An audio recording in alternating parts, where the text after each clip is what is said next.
நல்லதே பேசுவோம். நான் உங்கள் சஞ்சய். இன்னைக்கு அன்னையர் தினம். அவங்களுக்காக ஒரு சிறு தொகுப்பு என்னோடது வழங்கலாம்னு இருக்கேன். சரி வாங்க நேராக கதைக்குள்ளே போகலாம். ஒரு வீட்டில் ஒரு குழந்தை பிறக்குது.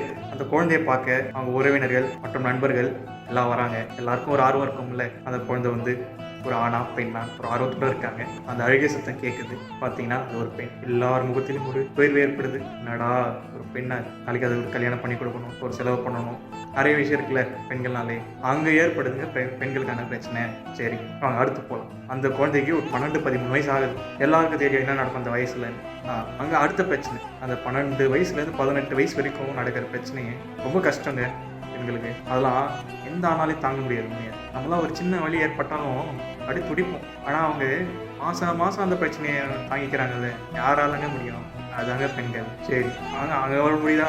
இல்லை. ஒரு 18-19 வயசு ஆகுது. திருமண பேச்சு ஏற்படுது. மாப்பிள்ளை பார்க்குறாங்க, கல்யாணம் பண்ணி வைக்கிறாங்க. ஒரு வருஷம் ஆகுது. ஒரு குழந்தை பிறகு குழந்தைய அவங்க 10 மாதம் வயிற்றுல சுமக்கிறாங்க. எப்படி 10 மாதம்? நம்மளால் ஒரு செங்கலை வச்சுக்கிட்டு தூக்கிட்டு போக முடியுமா வயிற்றுல? சொல்லுங்க. ஒரே ஒரு செங்கலை வயிற்றுல கட்டிட்டு ஒரு 10 மீட்டர் நடந்து போக சொல்லுங்க ஒரு ஆம்பளைங்க. முடியுமா?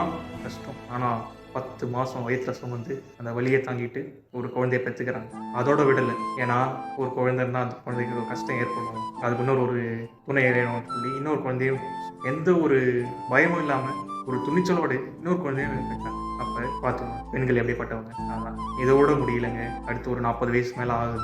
அப்போ இதோட பல பிரச்சனைகள் ஏற்படும். உதாரணத்துக்கு கர்ப்பப்பை பிரச்சனை, மார்பக புற்றுநோய் சொல்லி நிறைய விஷயம் இருக்குங்க. சரி இதுலேருந்து நான் என்ன சொல்லுவேன், பெண்கள் உறக்கத்துலேருந்து இறக்குற வரைக்கும் பல பிரச்சனைகள் அவங்க சந்திக்காங்க. ஆனால் இன்னைக்கு நம்ம அவங்கள மதிக்கிறோமா? ஆனால் முன்னாடிக்கு பரவாயில்லைங்க, அதுக்காக சொல்ல வரேங்க. இப்போ எப்படி இருக்காங்க அதை பார்க்க எல்லார் வீட்லையும் அந்த மாதிரி இருக்காங்களா?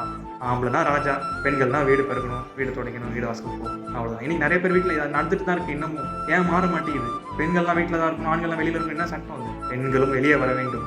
ஒரு ஆண் வெளி வேலையை பார்த்துட்டு வீட்டுக்கு வருவான், தூங்குவான், சம்பாதிப்பான், அவ்வளோதான். ஆனால் பெண்கள் அப்படி இல்லை. காலையில் எழுந்து சமைச்சு பசங்களுக்கு சாப்பாடை கட்டி கொடுத்துட்டு, ஹஸ்பண்டுகளுக்கு சாப்பாடை கட்டி கொடுத்துட்டு வேலைக்கு போயிட்டு அங்கே வேலைகளை பார்த்துட்டு அங்கே ஆண்கள் கிட்ட பிரச்சனையை பார்த்துட்டு மறுபடியும் வீட்டுக்கு வந்துட்டு சாமான் தொலைகிட்டு படுத்துட்டு அப்படியே ஓடிட்டே இருக்காங்க. சண்டே அவங்களுக்கு லீவு. அன்னைக்கு சும்மா இருக்க முடியுதா? நமக்கெல்லாம் லீவு, நம்ம சும்மா இருக்கோம், ஜாலியாக இருக்கோம், வெளியில் போகிறோம். ஆனால் பெண்கள் அனைக்கும் சமைக்கிறாங்க. இது எல்லார் வீட்டிலும் நடக்குது. ஆணும் பெண்ணும் சமம், ஆண்களை மதிப்பது போல் பெண்களுக்கும் சக உரிமையை தர வேண்டும் என்று கூறி விடைபெறுகிறேன். நன்றி. என்னோட வீடியோவை பார்த்ததுக்கு ரொம்ப நன்றி. எல்லாருக்கும் ஷேர் பண்ணுங்கள். மறக்காமல் வீடியோவை சப்ஸ்கிரைப் பண்ணிடுங்க. பக்கத்தில் இருக்க பெல் பட்டனை கிளிக் பண்ணிக்கோங்க.